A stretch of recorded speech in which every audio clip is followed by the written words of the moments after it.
¿Qué tal? Bienvenidos. Mi nombre es Guillermo Padilla y de parte de Fibras Ópticas de México queremos darles la más cordial bienvenida a nuestro webinar del día de hoy.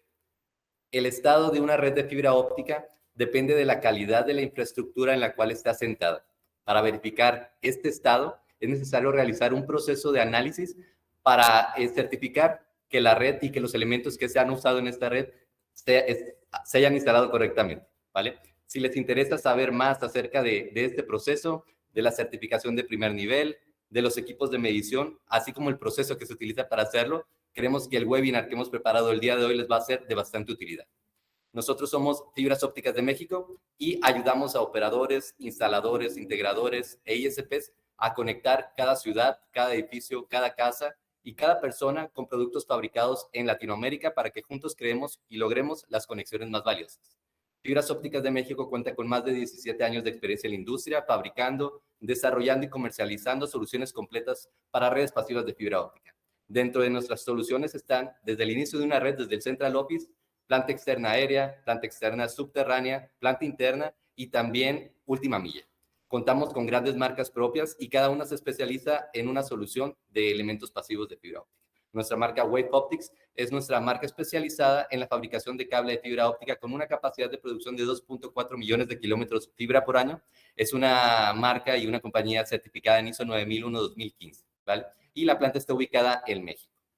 Nuestra marca Aerial Grip está especializada en los elementos para el almacenaje y organización de una red de fibra óptica. Dentro de los productos que comercializa Aerial Grip están herrajes de fibra óptica, registros para fibra óptica, por mencionar algunos. Nuestra marca Mexposer está especializada en la fabricación de elementos de conectividad, como lo son jumpers o patch cords. Están también conectores, splitters, gabinetes, ODFs o distribuidores, por mencionar algunos de los productos. Fusion Guard es nuestra marca también especializada en la fabricación de cajas o cierres de empalme para proteger cada fibra de tu red. Dentro de sus productos se encuentran los cierres de empalme horizontales o lineales, los cierres tipo domo y también los cierres FTTX.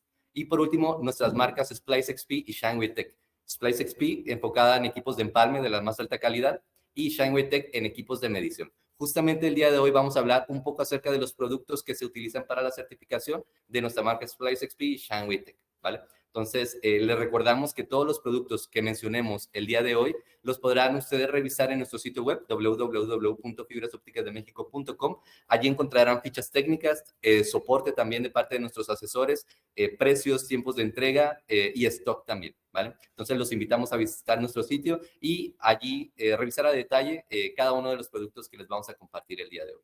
Adicional a esto, también les recuerdo que este webinar va a tener una duración aproximada de 45 minutos de exposición de nuestro ingeniero, que en unos momentos más les voy a presentar, y dedicaremos alrededor de 10 a 15 minutos para una sesión de preguntas y respuestas, donde ustedes pueden compartirnos sus dudas y el ingeniero las va a resolver en tiempo real, ¿vale? ¿Cómo pueden hacernos preguntas durante esta sesión? Estamos trabajando en la plataforma de Soho. Se llama Soho Meeting. En la parte superior izquierda verán una casilla que dice preguntas. Allí le dan clic, les va a aparecer un pequeño chat y en cualquier momento de la sesión nos pueden escribir sus dudas allí para que al final de nuestro webinar, pues el ingeniero pueda estarla resolviendo, ¿vale? Por último, recordarles también que vamos a tener una pequeña dinámica, vamos a tener un par de regalos para ustedes, para que se queden toda la sesión del webinar, les vamos a dar un adelanto casi por terminar la sesión, ¿vale? Entonces, los invitamos a mantenerse a la espera y que esperen y se ganen también, tengan la oportunidad de ganarse estos detalles que tenemos para ustedes. Pues bueno, sin más preámbulo, me gustaría dejarlos con nuestro ingeniero. Él es Ricardo Cibrián, es nuestro ingeniero de soporte y servicio de fibras ópticas de México. Y bueno, tiene bastante experiencia ya impartiendo cursos de capacitación online presencial de distintos temas, como son certificación de empalmadoras, certificación de OTDRs, cursos de planta externa, FTTH, por mencionar algunos, ¿no? Adicional a eso, también tiene experiencia impartiendo este tipo de seminarios online y workshop para audiencias no nada más de México, también Centroamérica y Sudamérica, ¿vale? Entonces, esperemos que disfruten mucho la sesión del día de hoy.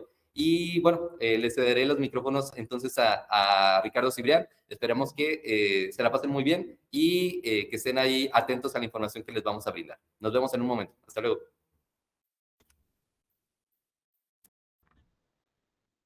Muchas gracias, Guillermo, por la presentación.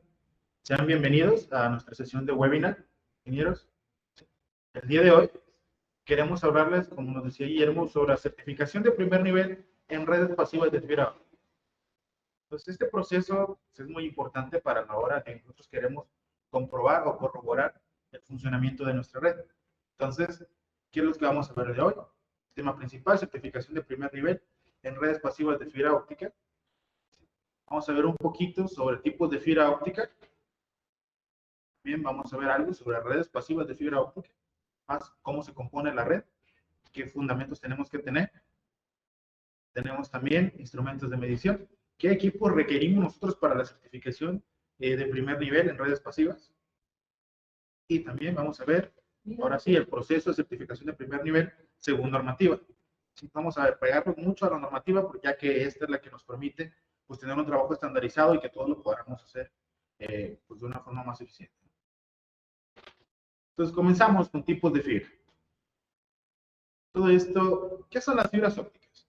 Cuando nosotros hablamos de fibra óptica, siempre nos recordamos, bueno, de internet, de teléfono, pero ¿qué son? En resumen, son pequeños hilos de material dieléctrico, ya sea vidrio o plástico. Dieléctrico se refiere a que no son capaces de transmitir electricidad, o sea, es un material aislante que puede guiar la luz en su interior por muchos kilómetros. Se emplean haces de luces en forma de pulsos para modular señales y transmitir información digital codificada. Entonces, ¿qué nos hacemos? Aquí, por ejemplo, dice haces de luces, ¿no? Sí, son rayos de luz, sí, son pulsos que se están enviando en cierto código que un equipo es capaz de interpretar. Es decir, un equipo puede convertir nuestras señales eléctricas que usamos en todos nuestros equipos a señales luminosas, y otro equipo recibe esas señales luminosas y nos las convierte de vuelta a señales eléctricas, ¿no? Y de esta manera nosotros logramos comunicaciones a larga distancia. ¿Cuál es la estructura de la fibra óptica? Por aquí tenemos un pequeño ejemplo. Casi siempre trae una cubierta plástica. Si esta cubierta nos da cierta resistencia mecánica en la fibra, ya que probablemente hacer la fibra de vidrio, pues tiende a ser un material un poco frágil, ¿sí? A su vez se compone de un revestimiento, que este revestimiento ya es de fibra de vidrio, y también tenemos un núcleo que también es de fibra de vidrio. Aquí hay una pequeña diferencia por ahí en sus medios de transmisión. Sí, su índice de refracción. Entonces ese índice de refracción nos permite pues, tener alguna transmisión, ¿no?, de datos. Existen diferentes tipos de cables de fibras ópticas, pero todos responden a un modo de propagación. ¿A qué nos referimos a un modo de propagación? A la manera en la que la luz viaja a través de esa fibra óptica, ¿no? ¿De qué forma logramos hacer esa transmisión? Tenemos fibra monomodo y tenemos fibra multimodo. ¿Sí? Se distinguen por los diámetros de sus núcleos de fibra. A toda la fibra que vemos, o por ejemplo el recubrimiento, que es de fibra de vidrio, mide 125 micrómetros. Es un tamaño estándar, ¿sí? Ya está regulado, ya está estandarizado, ya está establecido de esa manera. Pero cuando tenemos fibra multimodo, podemos tener por ahí un núcleo que va de 62.5 micrómetros a 50 micrómetros. Pues este tamaño pues, es por ahí donde podemos nosotros emitir nuestra luz. Y en el caso de la fibra monomodo, tenemos por ahí en promedio 9 micrómetros, regularmente es lo más empleado, aunque puede ir entre los 8 y los 11 micrómetros dependiendo del tipo de fibra que tengamos. En el caso de la fibra óptica monomodo, su principal característica es que tiene un diámetro de núcleo muy pequeño y solo permite un modo de transmisión. Quiere decir, nada más me permite una sola señal por tiempo. Ya sea de punto A a punto B, de punto B a punto A, solamente una sola señal, pues en una sola longitud de onda. Proporciona una atenuación de la señal menor y velocidades de transmisión más altas que cualquier otro cable de fibra. Cuando hablamos de velocidad de transmisión, no nos referimos a que la luz viaje más rápido o más lento, sino a la densidad de datos que se puede transmitir. Entonces tiene una transmisión de datos mayor, una densidad más alta. Es la mejor opción para transmisiones a largas distancias. ¿Sí? Vemos que su atenuación es menor, vamos a ver más a detalle qué es la atenuación. Pero a grandes rasgos, pues es lo que impide que la luz viaje más. Es como una resistencia que tiene al paso de la luz. Entonces tenemos por aquí un ejemplo. Algo así se podríamos observar nosotros en nuestra fibra monomodo, si la pudiéramos observar.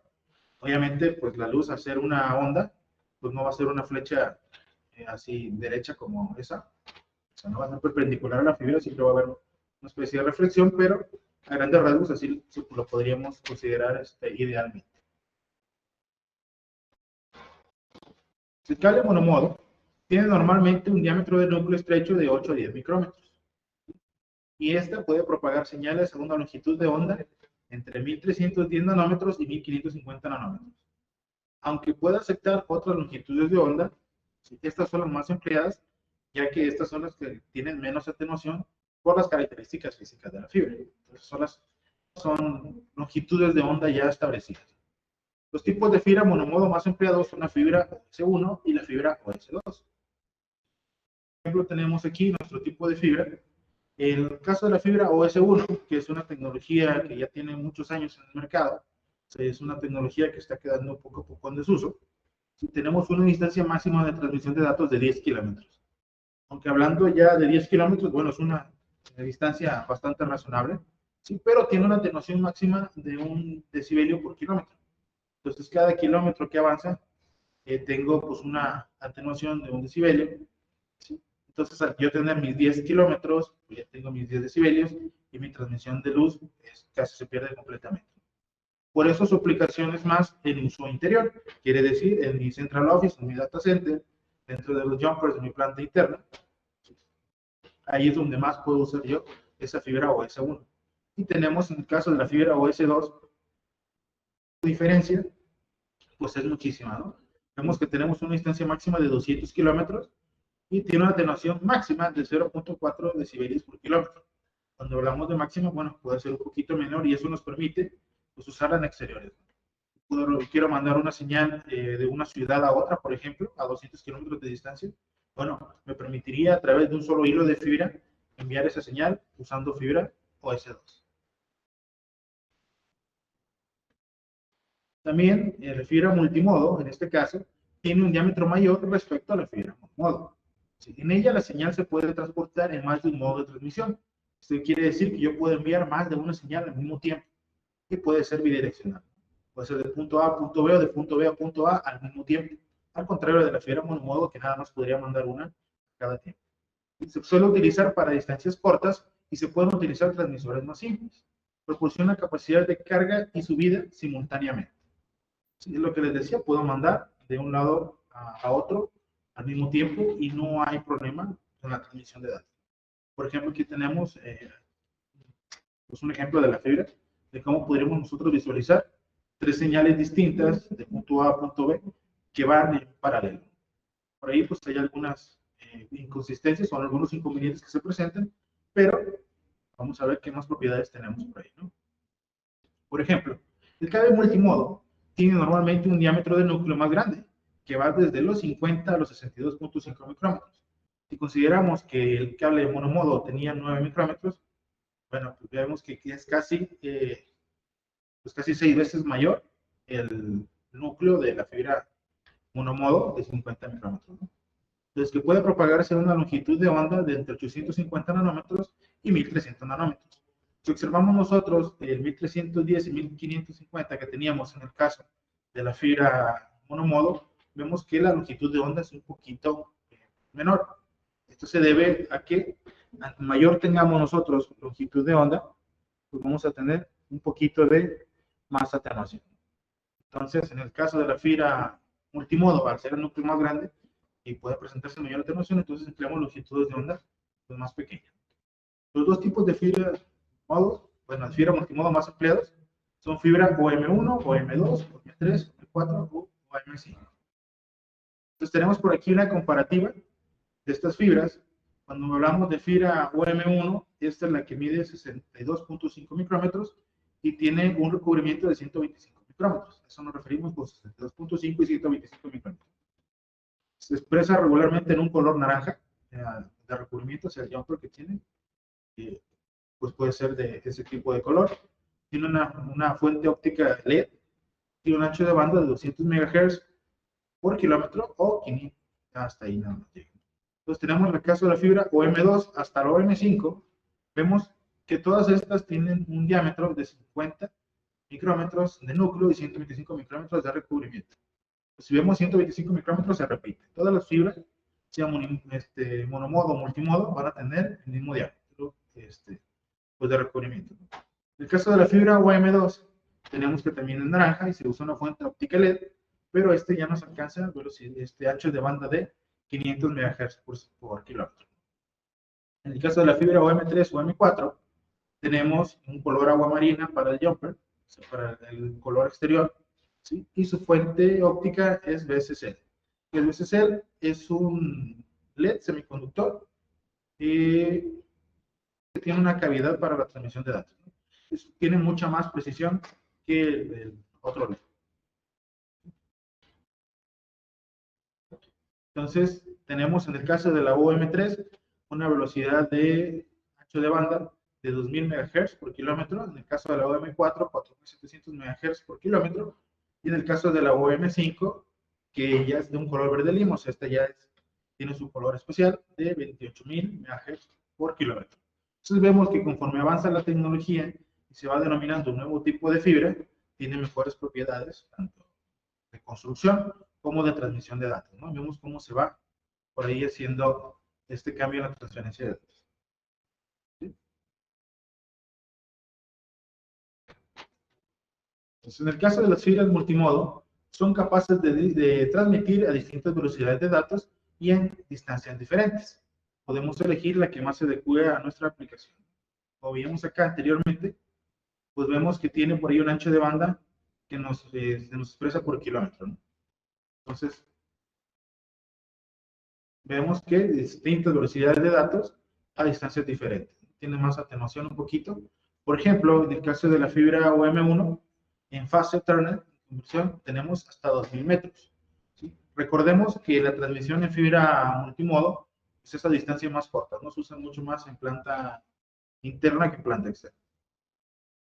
Vamos a 1 gigabit de Ethernet, bajamos de 2000 metros a 275 metros. A 10 gigabit de Ethernet ya llegamos a solamente 33 metros y para el caso de 40 y 100 gigabit de Ethernet ya no tenemos transmisión de datos. Es ahí la importancia de seleccionar nuestra fibra. Entonces, si yo voy a transmitir a 40 gigabit de Ethernet, tengo que considerar que voy a necesitar pues al menos una fibra OM3, OM4 o OM5, ¿no? Y que las distancias no van a ser mayores a 150 metros. Entonces, tengo que considerar esa parte cuando selecciono pues por ahí mi fibra, ¿no? Entonces, vemos por abajo en el caso de la fibra UM5, en fase Ethernet y 1 gigabit de Ethernet, por la longitud de onda que emplea nuestra transmisión, pues se vuelve casi nula, entonces no es conveniente usarla, pero para el caso de 10 gigabit de Ethernet, podemos tener a partir de 550 metros ya una transmisión de datos, ¿no? Es un poquito más larga si la comparamos pues, con el caso de la OM4 o OM3.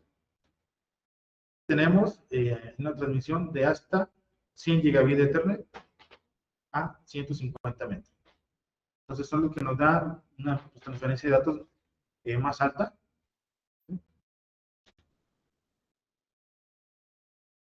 Entonces, consideraciones críticas.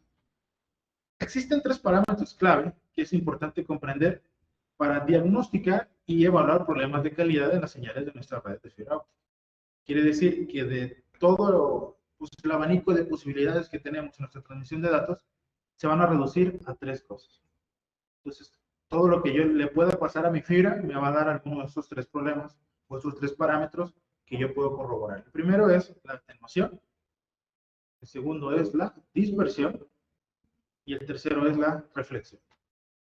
Tenemos en la atenuación, por ahí en la imagen podemos observar que yo tengo una onda cuadrada y quiere decir que la atenuación me la hace más pequeñita. Cuando tenemos ahí dispersión, vemos que yo tengo cierto tiempo al que yo transmití mi onda y la dispersión me la hace que ese tiempo se prolongue. Y la reflexión, pues simplemente mi rayo de luz se regresa a su punto inicial, entonces por ahí vamos a tener algunos problemas. Vamos a verlo un poquito más a detalle. El caso de la atenuación es la pérdida de luz o potencia de señal óptica, y esta se expresa en dB y dB por kilómetro, ¿no? Decibelios y decibelios por kilómetro. Así medimos la atenuación, así la consideramos. Entonces, la atenuación depende de la longitud del cable, el tipo de fibra, longitud de onda y el número de empalmes y conectores en el sistema. ¿Eso qué quiere decir? Entre más largo sea mi cable, voy a tener mayor atenuación. Entre menor o mayor calidad tenga mi fibra, puedo tener mayor o menor atenuación. A eso nos referimos con el tipo de fibra. Vemos que en el apartado anterior de la fibra multimodo monomodo, bueno, pues hay diferentes tipos de fibra, ¿no? La longitud de onda, hay algunas longitudes de onda que pueden alcanzar mayores distancias o menores distancias. Esto ya es por la reflexión interna de la fibra. El número de empalmes quiere decir cuántas veces yo estoy uniendo una fibra con otra. Eso me genera también una pequeña atenuación. Y los conectores en el sistema. No es lo mismo tener un hilo de fibra directamente que mide 10 kilómetros y es un solo hilo continuo, a tener pues esa misma 10 kilómetros, pero conectados a través de algunos acopladores cada kilómetro, ¿no? Entonces vamos a ver que hay una diferencia por ahí, pues en la atenuación que se genera. Entonces, para medir la pérdida óptica podemos emplear dos unidades. Son los dBm, o sea, decibelios respecto a miliwatt, y los decibelios. Mientras que el dBm es un nivel de potencia real, representado en milivatios, es una potencia absoluta, ya está referenciada a un sistema que está estandarizado. El decibelio es la diferencia entre dos potencias, quiere decir que mi cantidad de decibelios va a variar dependiendo de las potencias que yo tenga y las que esté comparando, ¿no? Me dice qué tanto es una respecto a otra, y el dBm me dice qué tanto es la potencia respecto a un miliwatt, o sea, ya está más establecido. Entonces, cuando empleamos fibra óptica, la atenuación depende de la longitud de onda de operación. ¿Sí? Entre mayor longitud de onda, tenemos más baja atenuación. Por ejemplo, yo tengo por aquí mi potencia en dBm y distancia perdida en decibelios, ¿no? Entonces, ese ancho de banda es el porcentaje que contemplamos ahí. Entonces, si yo tengo una atenuación de 0, pues, y tengo mi potencia en dBm al 100%, bueno, como tengo todo mi ancho de banda disponible. Pero ya tengo 3 decibelios, entonces yo me voy a topar con que mi potencia ya se redujo al 50%. Si tengo 6 decibelios, mi potencia ya se redujo al 25%. Si tengo 10 decibelios, ya mi potencia es solamente el 10% de lo que era. Entonces, pues a esa distancia ya no tengo una transmisión de datos suficientemente eficiente como para completar un circuito completo y poder transmitir información. Vamos a ver más a detalle eso. El decibelio es la unidad empleada para expresar la diferencia relativa en la potencia de dos señales. Es lo que decía, que era comparación entre dos expresiones que teníamos. Es decir, simplemente es un patrón de comparación. Se expresa un decibelio como el logaritmo decimal de la relación entre la potencia de dos señales. Por ahí en algunos otros webinars se nos ha preguntado, pues, de que debemos ser un poquito más técnicos. Por eso les compartimos por aquí esta pequeña fórmula que podemos emplear cuando nosotros querramos calcular cuáles son los decibelios que tengo respecto a mis dos potencias. Bueno, pues empleamos simplemente mi logaritmo decimal de la potencia 1 sobre la potencia 2 y lo multiplicamos por 10 para que sea la definición de decibelio, ¿no? De esta manera, pues ya podemos tener por ahí nuestro cálculo de decibelios. ¿Por qué no en porcentaje o fracción? Siempre cuando estamos hablando de los decibelios, cuando hablamos de atenuación, como al ser dos medidas relativas, en ocasiones nos suele resultar la duda, ¿no? Oye, ¿por qué no simplemente decimos que se perdió el 50% de la transmisión, o se perdió el 20% de la transmisión, o se perdió el 30% de la señal?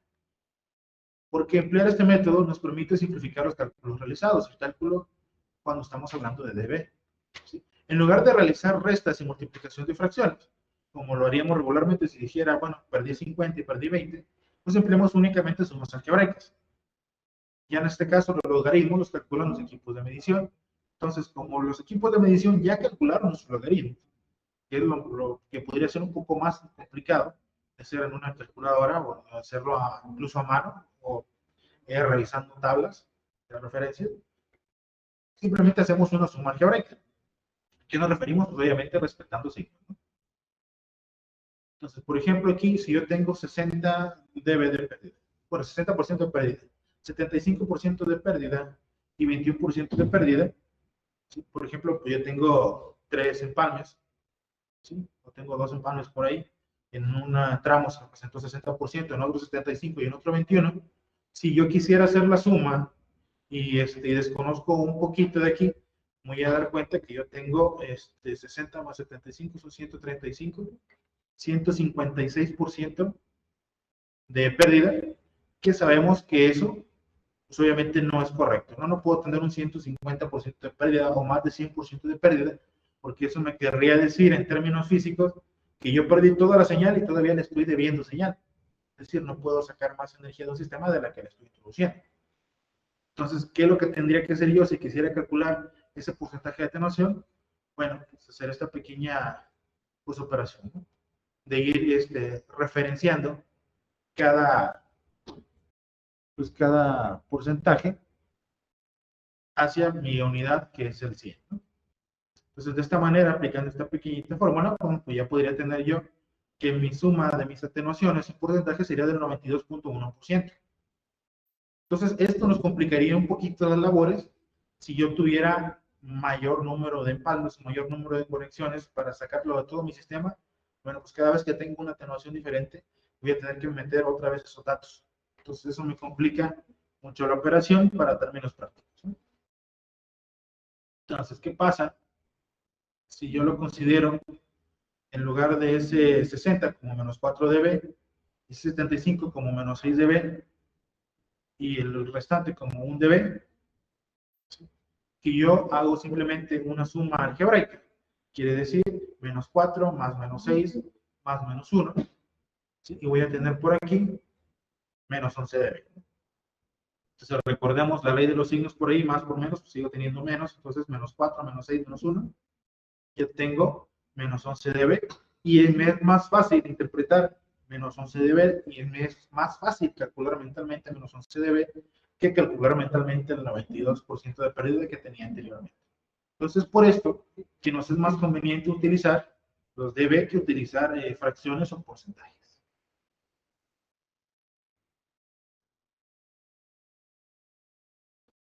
Entonces, en este caso, como vemos, el signo es muy importante. Los números negativos nos expresan una pérdida de potencia de señal, pero los números positivos nos expresan una ganancia de potencia. Cuando estamos hablando de equipos pasivos, entonces es de esperarse que no pueda yo tener una ganancia como tal. Entonces, cuando hablamos de números negativos, estos nos están expresando una pérdida de potencia de señal, pero los números positivos nos expresan una ganancia de potencia. Entonces, si recordamos que nuestras redes son pasivas, es decir, simplemente tenemos un transmisor y no hay ningún elemento activo, ningún repetidor de señal, ni nada, entonces es de esperarse que no tengamos una ganancia como tal dentro del sistema. Entonces, una ganancia pues no podría ser normal dentro de nuestro sistema. Entonces, por eso ahí es importante respetar el signo, porque si yo me equivoco del signo y hago una suma de un positivo en lugar de una suma de un negativo, pues me voy a topar con que pues, mis valores que yo estoy asignando al final van a ser incorrectos, ¿no?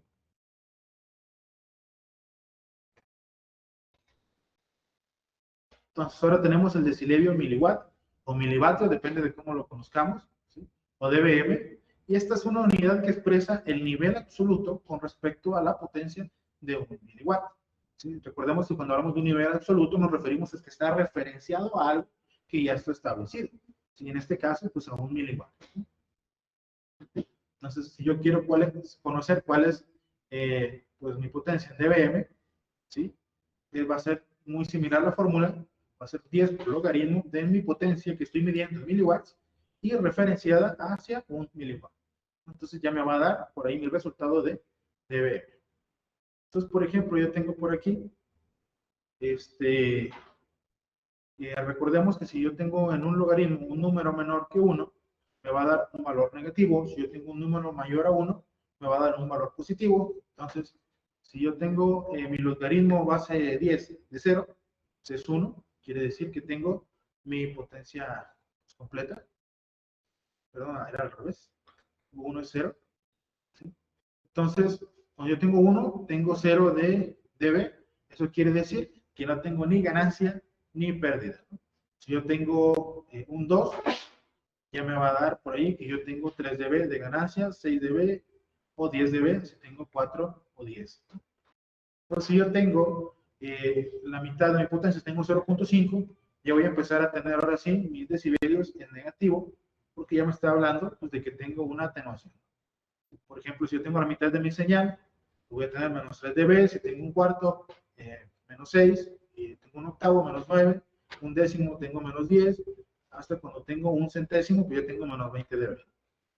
Entonces, todo esto pues, es lo que me va expresando por ahí mis dBm, pues, en referencia a mis dB. Entonces 0 dB, recordemos, no existe atenuación ni ganancia. Quiere decir que estamos, pues estamos parejos, no estamos en 0. Entonces, ¿eso dónde lo voy a tener? Pues directamente en la fuente de luz, sin ningún acoplador, sin ninguna.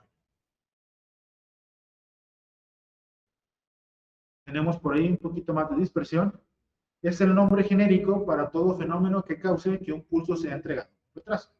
Quiere decir que la dispersión no solamente se refiere a un fenómeno en específico, sino que a todos esos fenómenos que nos causan un retraso en mi pulso, lo voy a denominar dispersión. Los sistemas monomodo se encuentran limitados por dispersión cromática y polarización de modo de dispersión. Y en los sistemas multimodo, el ancho de banda se limita por dispersión modal. Vamos a ver a qué se refiere cada una de estas. Por ejemplo, tenemos aquí una dispersión por ensanchamiento de pulso. Tenemos una baja transferencia de datos, por ejemplo, 100 megabits por segundo. Entonces yo me doy cuenta que mis señales de unos y ceros pues están completamente definidas, ¿no? Con mi cero, mi tiempo y tengo mi 1. ¿Todo bien? Entonces ahí la dispersión que va a ir aumentando según la distancia, pues me va a hacer que mi onda no sea completamente cuadrada, sino que va a tener por ahí pues, algunas bifurcaciones o ahí algunas curvaturas que se van a ir generando. Y esa parte, la que no es plana hasta el centro de la otra, ese tramito que tenemos ahí es lo que estamos denominando como dispersión. Entonces la dispersión es la que me provoca que ese pulso se ensanche un poquito y que vaya teniendo esos problemas. Entonces vemos que a baja transferencia de datos, pues mi detector puede observar cada punto sin problema. ¿Sí? ¿Qué pasa cuando tengo una alta transferencia de datos? Por ejemplo, 1 gigabit por segundo. Entonces, vemos por ahí que ya están un poquito más pegados una señal con otra. ¿Sí? Y en este caso, el detector puede o no observar cada punto. ¿Por qué? Porque la distancia que tenemos entre la señal alta y la señal baja pues, se ha reducido. ¿Sí? Entonces tenemos un mínimo espacio para que el detector pueda observar la presencia del pulso. O sea, para que el detector pueda pues pensar que hubo un cambio en el estado. Entonces ese cambio de estado es el que detecta y es el que me indica si es una señal o no tenemos señal. Entonces tenemos, por ejemplo, una muy alta transferencia de datos de 10 gigabits por segundo. ¿Sí? Por ejemplo, la entrada, tenemos unos pulsos perfectamente definidos, es completamente es electrónico, los tenemos en la entrada. Pues puedo ver perfectamente dónde está mi 0, dónde está mi 1, pero tenemos a la salida que la señal, pues ya tenemos una atenuación y tenemos ahí una dispersión. Entonces, el detector pudiera observar un solo pulso largo. ¿Por qué? Porque todos los ceros parecen unos. Es decir, que no hay un espacio suficiente para que mi señal pueda tener el cambio de estado que requiere pues, el detector a la salida. Entonces, ¿qué va a pasar ahí? De que mi transferencia de datos, bueno, pues ya no va a ser posible lograrse. Simplemente va a llegar un pulso de luz que el detector no va a saber si es una señal o es otra y simplemente no nos va a interpretar nada. Entonces también tenemos la dispersión modal. Este es un fenómeno que afecta la comunicación por fibra óptica por fibra multimodo. Es causado por los diferentes modos o caminos que sigue un rayo de luz en la fibra multimodo.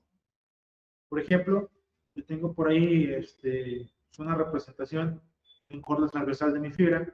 Recordemos que el revestimiento en las partes exteriores, las dos líneas negras que vemos por ahí en medio, paralelas, es el núcleo. ¿Sí? Por ahí tengo mi fuente de luz. Entonces vemos que en el modo axial, pues, el camino más corto, idealmente se considera pues que es recto, que sabemos que pues va por ahí teniendo sus cambios, pero se considera idealmente recto. Va a llegar más rápido que otra señal, por ejemplo, ahí la señal naranja que está rebotando muy cerca del origen, o la señal verde que está rebotando a la mitad del camino. Entonces, mi señal que va en el modo axial va a llegar más rápido que mi señal verde, mi señal naranja y mis otras dos señales. Y esto debido a que, si recordamos que la velocidad de la luz es la misma, siempre es una constante, hasta donde sabemos. Entonces, al irse en modo axial, la distancia que tendré que recorrer es menor. y al irse en otro modo, en otro tipo de onda, pues vamos a ir, perdón, longitud de onda, vamos a ver que los rebotes le van a generar una distancia mayor que tendrá que recorrer la luz. Entonces, esto al final me va a generar que mis señales lleguen con cierto retraso. Entonces, ¿esto cómo lo hago? Bueno, pues mi receptor tiene que estar preparado para recibir con ese retraso, interpretar la señal, pero esto ¿qué sucede? Me hace que mi señal de transmisión de datos sea menor, porque voy a tener más dispersión de una señal que de otra, y pues también me provoca que pues mi densidad de datos sea quizá menor, ¿no? Entonces hay que tener esto en consideración siempre que hablamos de fibra óptica. También tenemos otro efecto, que es la reflexión, y este se da cuando un rayo de luz cambia de dirección, cuando choca con una superficie y regresa al mismo medio de origen. Un ejemplo claro de esto pues, son los espejos. Cómo exactamente pues, me refleja todo lo que yo estoy viendo en línea recta. Las causas más comunes son conectores, empalmes mecánicos y finales de fibra abiertos. Las reflexiones afectan la operación del láser del transmisor, afectando la calidad de la señal. A más plana superficie tenemos mayor reflexión.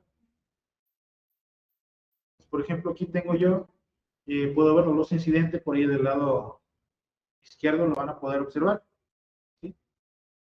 Que tengo mi señal en gris, y esa señal llega a una superficie hendida, quiere decir pues, que tiene una pequeña abertura, y vaya a tener una reflexión, o sea, una luz que se va a regresar, ¿no? Entonces, esto me puede generar un problema en si yo estoy esperando un dato de regreso, por ejemplo, en el caso de la fibra monomodo, que trabaja por tiempos, un tiempo recibo y un tiempo envía, entonces voy a tener esa reflexión, me puede generar malos datos, puede confundir el receptor al recibir dos señales de regreso, ¿no? En lugar de solo una. Y en el otro caso, pues puede ser una superficie rota como un final de fibra, o pues una fibra con algún problema, ¿no? Entonces vemos que hay un cambio también por ahí en la dirección de reflexión. Eso puede generar diferentes tipos de problemas. Tenemos redes pasivas de fibra óptica.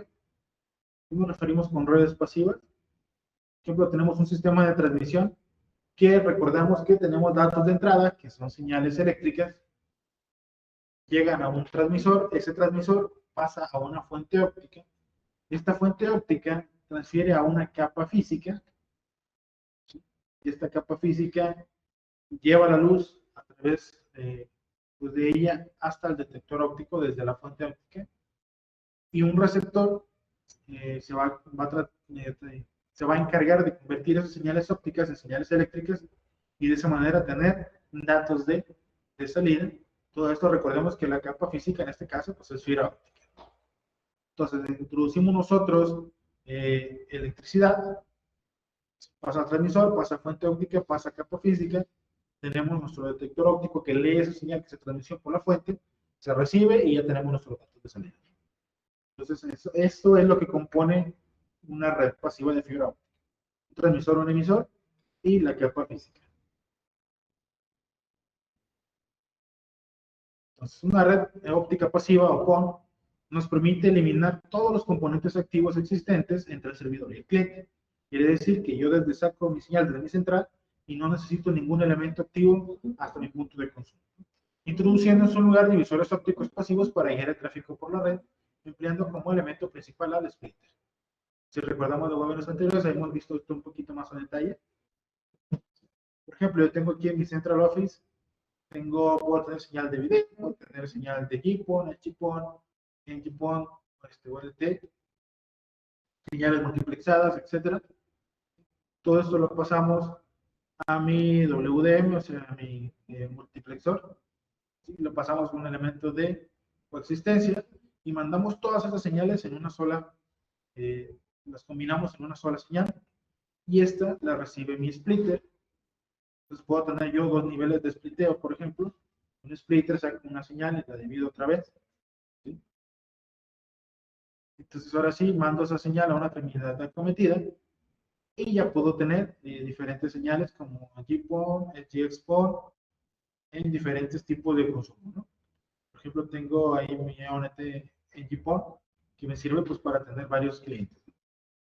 Entonces, todo esto es lo que me permite tener una red óptica pasiva punto a múltiples, ¿no? Yo mando una sola señal y esa señal se divide después en muchas señales a través de un multiplexor. Yo después, todas esas señales, multiplexor, las mando a través de regreso en una sola y de esa manera ya tengo mi comunicación a través de un solo hilo. Entonces tenemos por aquí un ejemplo a lo mejor un poquito más sencillo de ver. Yo tengo por aquí esta red de fibra óptica pasiva. Sí, tengo mi transmisor óptico y tengo mi receptor óptico. ¿Qué pasa? Pues obviamente siempre a través de un UDF para pasar por distribuidor, pues que nos permite tener por ahí derivaciones y todo eso. Entonces, por ejemplo, para esto me voy a necesitar yo tener acopladores, diferentes niveles de acopladores. Por ejemplo, puedo tener por aquí un splitter también, que me va a dividir la señal. Y tengo mis empalmes por fusión. Es decir, que esto no es una sola fibra, sino que son varios hilos que fueron unidos. Esto puede ser kilométrico. Entonces, también puedo tener, por ejemplo, un empalme mecánico para la última milla. Entonces, todo esto es lo que yo voy a tener que medir en algún momento. Entonces, para eso voy a realizar mi certificación de primer nivel, para ver si la potencia que estoy transmitiendo en mi transmisor óptico es suficiente para que mi receptor óptico la reciba, ¿no? A grandes rasgos, así se compone una red óptica pasiva. Tenemos varios instrumentos de medición, vamos más a detalle. Estos instrumentos son los que nos van a permitir irnos aproximando a la realización de nuestra certificación de primer nivel. La certificación es el proceso de prueba y análisis para garantizar la seguridad de que el cableado cumple con los estándares y especificaciones de funcionamiento según la normativa que tenemos. Por ejemplo, tenemos identificador de fallas visible.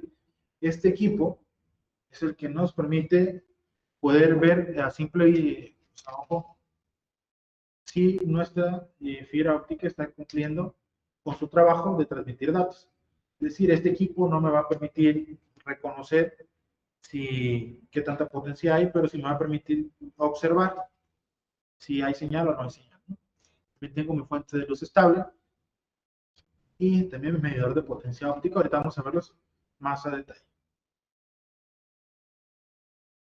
Tengo mi identificador de fallas visible. Es una fuente de láser color rojo visible para detectar fugas de luz por ruptura, curvas cerradas, empalmes o conectores defectuosos. Es una herramienta complementaria perfecta para el medidor de potencia, ya que permite observar en dónde se encuentra una falla. Quiere decir que yo, empleando esta herramienta, puedo ver a simple vista dónde está mi falla. Si tengo una fuga de luz, este elemento me va a permitir ver dónde se encuentra esa fuga de luz. Entonces, tiene una longitud de onda de 650 nanómetros, es decir, es una luz roja. Creo que podemos observarlo por aquí en la cámara. No sé si es posible observarlo por ahí. ¿Sí? Es una luz roja, es un láser rojo. Tiene una potencia de 30 miliwatts y tiene una distancia típica de 16 kilómetros, aunque hay pues, algunos con un poquito más de potencia que nos alcanzan 20 o 50 kilómetros. Entonces, este me sirve para identificar mi fibra. Por ejemplo, cuando yo voy a hacer alguna modificación en mi red, con esta desde mi Central Office me va a permitir observar si estoy usando la fibra que debería de usar, ¿no? En lugar de realizar otras mediciones. Tenemos nuestra fuente de luz estable.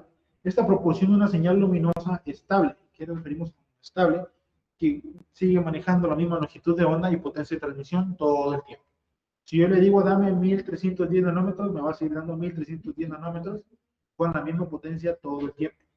Entonces, esto nos permite pues, tener más fiabilidad al momento de realizar nuestras mediciones. Suelen ser capaces de transmitir en fibras monomodo y multimodo a diferentes frecuencias. Por ejemplo, algunos equipos tienen longitudes de onda de 650, 850, 1310, 1490, 1550, 1625 nanómetros, que ya son unidades estandarizadas de un emisor láser.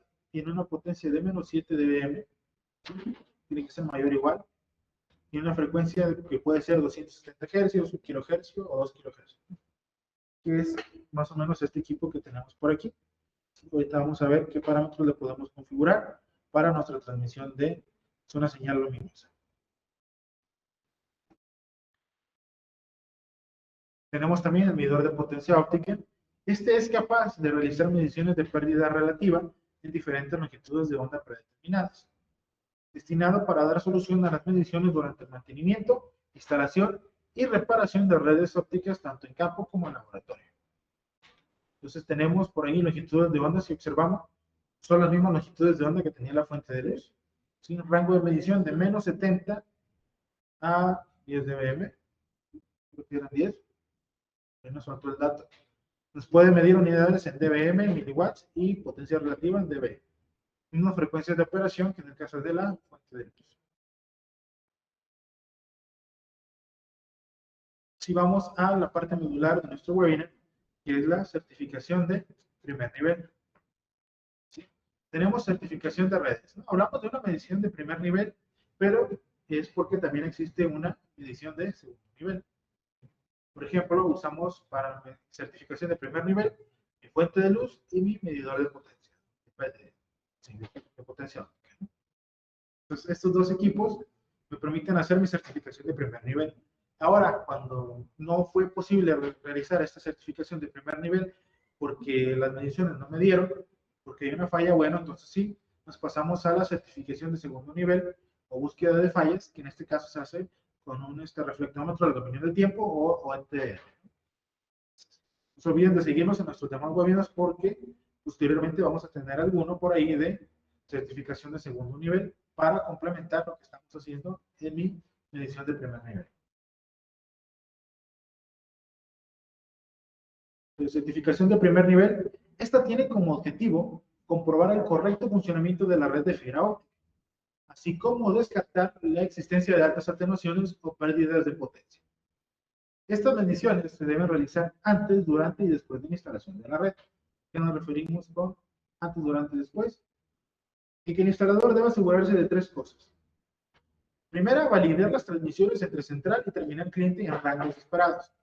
Quiere decir que yo cada que estoy haciendo, por ejemplo, estoy instalando mi red de distribución, tengo que asegurarme que la potencia que yo tengo en mi punto de distribución sea suficiente para pues, llevar la última milla, ¿no? Entonces, pruebas físicas y comprobación de atenuaciones de componentes instalados. Quiere decir que, primeramente, pues, observar que todo esté funcionando correctamente, que las mediciones estén dentro de parámetros. Entonces, estar comprobando en cada punto me permite corregir errores antes de tener ya mi consumidor final, donde pudiera tener 5 o 6 conexiones más. Entonces, ahí corregirlo pues, sería un poco más inconveniente, ¿no? Sería más complicado. Entonces, con eso también nos permite, nos aseguramos de identificaciones de problemas en la red, degradaciones o daños. Entonces, si yo tengo pues, ahí mi red y voy a llevar última milla, primero compruebo mi punto de última, antes de última milla, antes de pasarme a medir en el caso del tiempo. De esa manera me permite corroborar y corregir problemas antes pues, de llegar a nuestro cliente, donde nos podría tomar más tiempo porque ya prolongamos por ahí la distancia de nuestra red.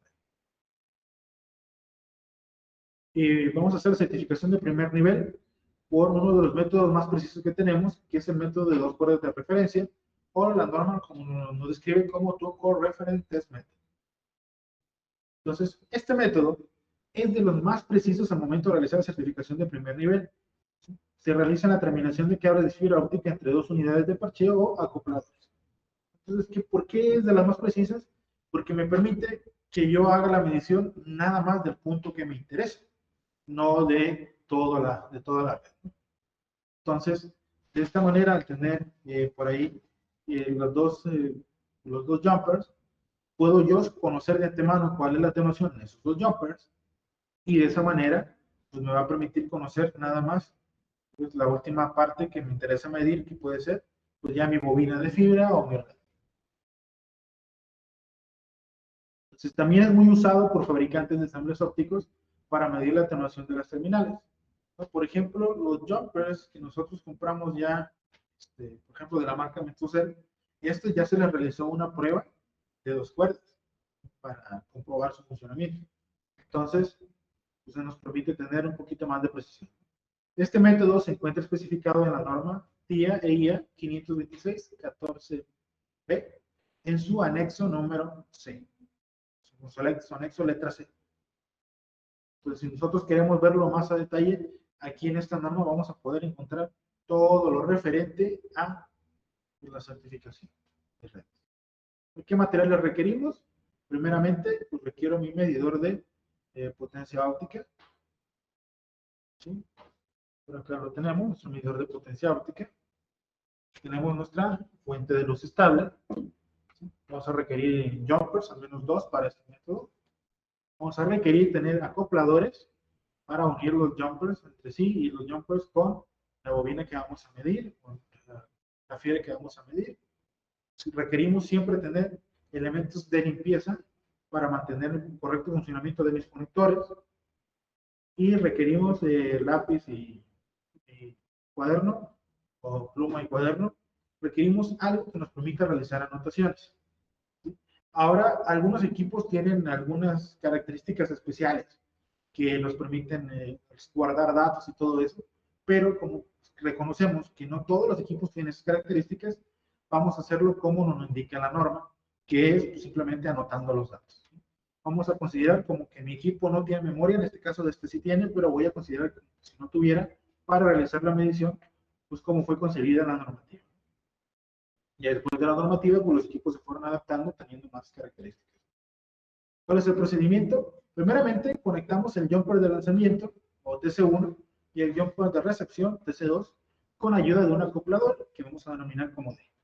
Y conectamos a los extremos de la fuente de luz y el medidor de potencia óptica, así como nos muestra en la figura. Vamos a ver la figura. Anotamos la medición dada por el medidor de potencia, que vamos a denominar P1, y esta va a ser nuestra referencia para el OPM, ¿no? Para la segunda medición.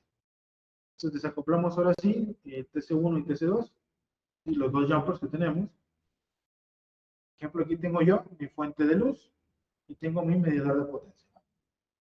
Entonces conecto yo mis jumpers directamente a mi fuente de luz y mi medidor de potencia y conecto entre sí los dos jumpers.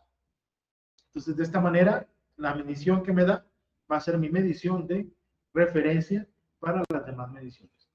O sea, yo puedo obtener la diferencia de la medición que tuve en este punto y la medición que tengo en el equipo que estoy midiendo, o sea, en la fibra que estoy midiendo, es como yo voy a obtener mis valores de referencia. Hay que tener muy siempre presente, no desconectar la fuente de los jumpers de la fuente de luz y de preferencia tampoco del medidor de potencia, ya que esto nos puede provocar que haya imperfecciones, que agreguemos suciedad a la fibra, por ejemplo, y esto nos va a hacer que tengamos que repetir la medición. Entonces hay que tener mucho cuidado en esta parte. Al tenerlo ya de referencia, eso hay que dejarlo ya, porque ya es como si se convirtieran en parte del equipo. Entonces, por ejemplo, si yo voy a realizar una medición en campo, arriba del poste, línea de transmisión, y ya hice mi medición por aquí con mi jumper de la potencia que viene de red, y quiero hacer la misma medición en el punto del cliente, por ejemplo, ya en la casa del consumidor, por ejemplo, tengo que usarlo con el mismo jumper, porque esto ya pues, me sirve como referencia, ¿no? Entonces, si yo le quito ese jumper, ya alteré la medición y ya no me va a dar lo que yo quiero, no me va a mentir por ahí. Bien. Nos conectamos también, ahora sí, el cable a analizar, que vamos a denominar como C, los acopladores para la medición del cable A y B. ¿Sí? Anotamos la medición dada de potencia por el OPM, el P2, la cual será la medida deseada. Entonces, ahora sí, tengo el mismo arreglo, nada más agrego otro acoplador para poder conectar la fibra que voy a medir.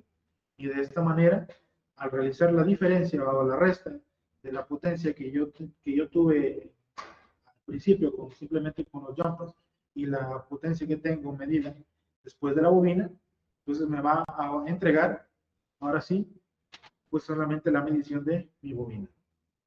Y ya posteriormente a eso, bueno, pues ya voy a poder ahora sí referenciarme a las tablas, por ejemplo, a la ficha técnica de mi fibra o las fichas que me da la normativa para Ahora sí, buscar si la atenuación que me está dando es correcta o no es correcta según la distancia de mi fibra. Entonces, por ahora queremos hacer pues una pequeña demostración, una práctica en vivo de esta certificación de primer nivel. Perfecto.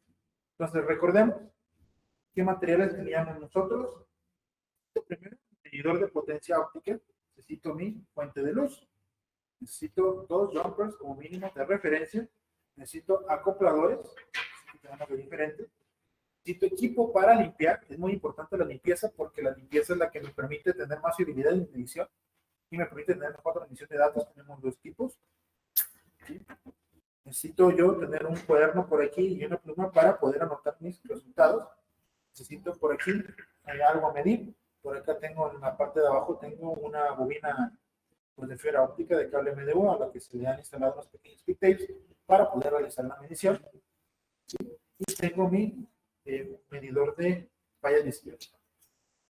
Entonces, este medidor ahora es el que nos permite observar si existe ruptura y continuidad en mi fibra. Entonces, por ejemplo, para hacerlo un poquito más pues, práctico, más demostrable, voy a utilizar este pequeño peak tape que tengo aquí. ¿Sí? Entonces, muchas veces nos han preguntado, bueno, ¿y cómo sé yo que mi fibra se rompió? Ahorita nos vamos a dar una idea. La primera es que la transmisión de datos va a ser un poquito baja. Por ejemplo, por aquí, creo que ya se puede observar que tengo por ahí una luz. ¿Sí? Tengo mi fuente de luz por aquí. Entonces me dicen, ¿qué pasa si yo tengo una curvatura por aquí? Fibra. Bueno, voy a observar cómo se ilumina un poquito por aquí, pues mi fibra. ¿Y qué pasa si se rompiera? Entonces vemos que la luz escapa completamente por un lado y no por la punta, que es donde debería estar la luz, ¿no? Entonces vemos que aquí en la punta ya no tenemos luz, sin embargo la luz escapa por aquí por un lateral. ¿Sí? Entonces, ¿qué va a pasar aquí? De que yo con esto me puedo dar cuenta si mi fibra está completa o no está completa, ¿no? O sea, si hay transmisión o no hay transmisión. Entonces, esto ya pues dependerá por ahí del punto que yo estoy trabajando, el lugar donde estoy trabajando. Entonces, vemos, ya la cortamos de nuevo y ya tengo por aquí ya mi transmisión de luz en la parte de la punta. Entonces, esta prueba nos permite conocer, primeramente, antes de realizar cualquier medición, si hay continuidad en mi fibra, ¿no? Para de esta manera, pues saber si sigo trabajando con mi certificación o me detengo en ese momento y trabajo en otra cosa. Entonces, por ejemplo, aquí tengo mi bobina que voy a medir, conozco mi fuente de luz visible y vemos cómo pues, la luz aparece del otro lado. Alcanza a visualizar. Entonces, vemos que pues, la luz es muy similar a la de la fuente. Entonces, esto nos quiere decir que pues, tenemos una buena recepción de señal. Entonces, ahora sí, y hace que mi fibra sí está trabajando. De esta manera, ahora ya puedo pasar a, primeramente, comprobar que mis otros fibras están funcionando. Por ejemplo, tengo que comprobar siempre mis jumpers en funcionamiento. ¿Ok? Si tengo por aquí una transmisión de datos en mi jumper, la transmisión de luz en mi jumper, entonces este jumper está funcionando. Eso sí, desconozco si la atenuación es alta o es baja, pero esa fuente ya me dice que sí está funcionando el jumper. Entonces, probablemente sí sea adecuado para el experimento que vamos a hacer ahora, ¿no? La medición que vamos a hacer ahora. Tengo otro jumper y puedo observar que también tengo luz. Entonces, puedo proseguir ahora sí con mi certificación de primer nivel, ¿no? Si dejamos a un lado la fuente de luz, ya comprobamos que esto sí funciona. Pues ahora sí, pasamos primeramente a realizar nuestros valores de referencia. Entonces, primeramente, yo me aseguro de que mi fuente de luz esté en la longitud de onda que yo requiero. Por ejemplo, aquí voy a usar 1310 nanómetros porque es fibra monomodo, ¿sí? No sé si se alcanza a apreciar por ahí en la pantalla. Ahí está. Tenemos 300 nanómetros en mi transmisión de salida. Por lo tanto, yo necesito tener también 1310 nanómetros en mi transmisión, bueno, en mi equipo de entrada, ¿no? Es por observable por aquí arriba. Bueno, ya tengo los dos configurados para el mismo parámetro. Entonces, como yo lo que quiero medir es una potencia absoluta, entonces voy a medir en dBm. Aquí tengo la opción de configurarlo en relativa para dB o tenerlo en miliwatts, pero yo lo quiero usar en dBm en este caso. Entonces, si vemos, el rango era de menos 70 dBm que tenía mi equipo, entonces como no tiene nada de luz, me está dando 70 dBm. Si yo le quito este tapón de aquí, vemos cómo los números empiezan a cambiar. Esto es porque está recibiendo luz del ambiente. La luz del ambiente, bueno, pues también la detecta, ¿no? La que alcanza a estar dentro de esa longitud de onda, esa luz infrarroja que nos generan algunos equipos, bueno, también la detecta de cierta manera. Entonces, siempre hay que mantenerlo cerrado para que mantener mi lectura segura. Entonces, siempre lo primero que tengo que hacer cuando voy a empezar a trabajar más con este tipo de equipos de precisión, primeramente me tengo que asegurar de que pues mis equipos sean compatibles primeramente, ¿no? Por ejemplo, si tengo aquí un jumper con pulido UPC, entonces tengo que asegurarme que mi acoplador también sea UPC. Entonces, eso es lo primero. Ahora que ya tengo aquí todos mis equipos y ya sé que todos son compatibles, tengo que asegurarme que los jumpers sean también compatibles con el medidor que estoy usando, ¿no? Por ejemplo, aquí tengo un conector ST, entonces tengo que asegurarme que también sea ST en esta punta, ¿no? Entonces, por ejemplo, si tuviera un SC por aquí, bueno, pues hay algunos adaptadores que tienen ya los equipos que simplemente pues hacemos el cambio, ¿no? Pero en este caso, como sí coincide, pues lo vamos a dejar así como está. Entonces, ahora, algo muy importante que tenemos que tener siempre en cuenta es la limpieza. La limpieza, recordemos que la fibra, más en el caso de la monomodo, que tiene un núcleo de 9 micrómetros, y yo sé que una partícula de polvo mide 5 micrómetros, por ejemplo, entonces con 2 partículas de polvo ya se acabó mi transmisión de datos, entonces tengo que asegurarme de su limpieza. Entonces para eso, pues puedo tener, por ejemplo, este equipo para limpieza, es para conectores de la marca Mefoser, y este es para las férulas, ¿no? Y los puntos. Entonces, por ejemplo, puedo usarlo de dos formas. Este voy a hacerlo como el primer jumper de conexión para mi fuente de luz. ¿Sí? Primeramente debo asegurarme de que pues, mi fuente de luz esté limpia. Entonces le quitamos el acoplador. Podemos usar este equipo para limpiar la férula que tiene aquí dentro. ¿Sí? Para asegurarme, la damos 2 veces. Y de esta manera yo sé que por ahí está limpio mi fuente de luz. Entonces ahora sí, tomo mi conector y hago la limpieza pues, de este equipo que tengo, de este llamo. Y ahora sí, realizamos la conexión, ¿sí? Lo ajustamos. Recordemos que todos los conectores tienen una pérdida, entonces es de esperarse que tenga una pérdida simplemente por la de inserción. Ya tengo el primero. Y para el siguiente, el proceso es exactamente pues, el mismo. Hago mi limpieza. Hago la limpieza de mi conector.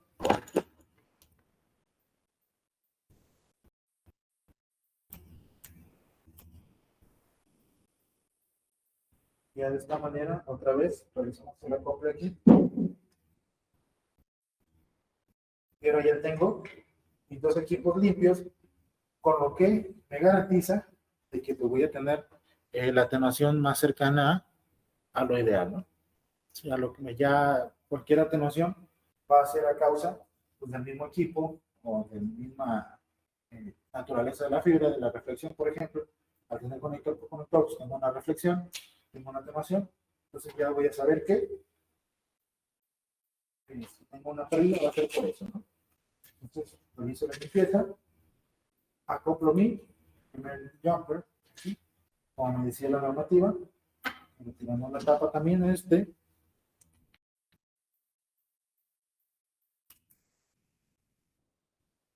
y realizamos la conexión con el otro acoplador.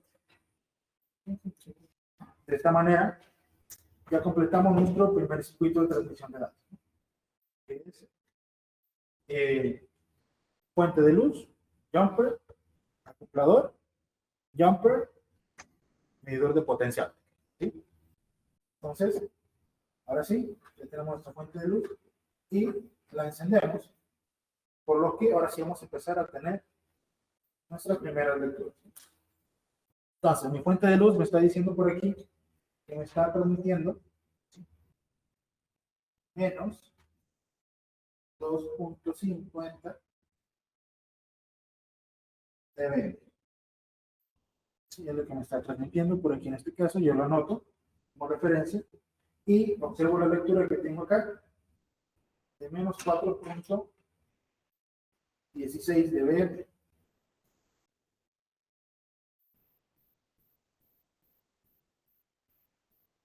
Ahora sí, puedo usar este dato como mi referencia de medición inicial. Esta presión por ahí. Entonces, yo sabía de mi fuente era tanto, que tengo esta medida. Bueno, ya sé que este dato va a ser pues, mi medición inicial, ¿no? Va a ser mi referencia. Y esta pérdida de aquí, pues es de esperarse, pues debido a que son 4 conectores y un acoplador. Entonces, todavía está dentro de los rangos esperados. Entonces, ahora sí, ¿qué es lo que hago? Siempre apago mi fuente de luz, hasta realizar una desconexión por seguridad, que es un infrarrojo, entonces no lo voy a poder observar. Y lo que voy a hacer ahora es que voy a desacoplar por aquí un cable y lo voy a colocar otro acoplador. Pero aquí tengo jumpers y 2 acopladores. Entonces ahora sí tomo mi bobina de referencia, realizo la limpieza, siempre la limpieza, y acoplo la primera terminal bobina que voy a medir hacia allá, el primer acoplador, otra vez la limpieza. Puede ser algo enfadoso estar limpiando, pero pues es muy necesario.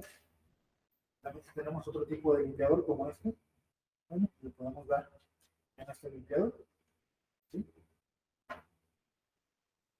Y realizar la inserción en el acoplado. Ya de esta manera, completo mi circuito, fuente de luz, jumper, acoplador, bobina a medir o fibra a medir, acoplador, jumper y medidor de potencial. Entonces, el valor que me dé aquí, ahora sí va a ser el referente a la medición únicamente de un acoplador extra, que se espera que sea muy similar a esto, y de mi bobina. Entonces, tengo por aquí una medición, pues puedo observar la de 4.94.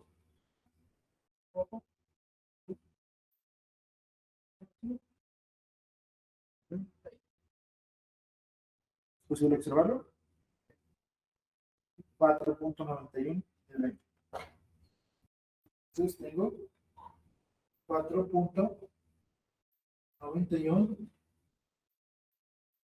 de 20.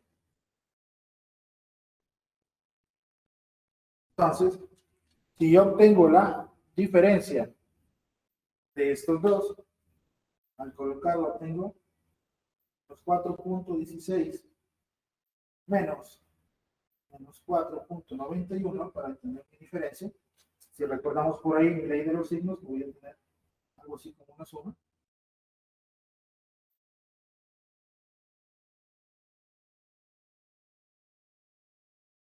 Yo voy a obtener por aquí. Son 75, ¿no? Si no me equivoco. Sí. tengo 0.75 dBm. Entonces, esto es lo que tengo yo de pérdida aquí en mi red de fibra, en mi red medida. De esta manera, ahora sí yo tomo este valor que estoy teniendo aquí en este caso, y este valor yo lo comparo con las tablas del fabricante o con la ficha técnica del equipo que estoy midiendo, y al hacer esta comparación, al tener este dato que ya está certificado por nuestros equipos y por nosotros mismos, entonces ahora sí puedo saber si estoy dentro de normativa o no estoy saliendo de normativa, y de esa forma dar el visto bueno de mi red. Entonces, vamos a pasar, vamos a hacer un pequeño cambio de cámara, y si hay dudas, entonces pasamos a la sección de preguntas y respuestas. Aquí es un momento. Ok, con la misma cámara.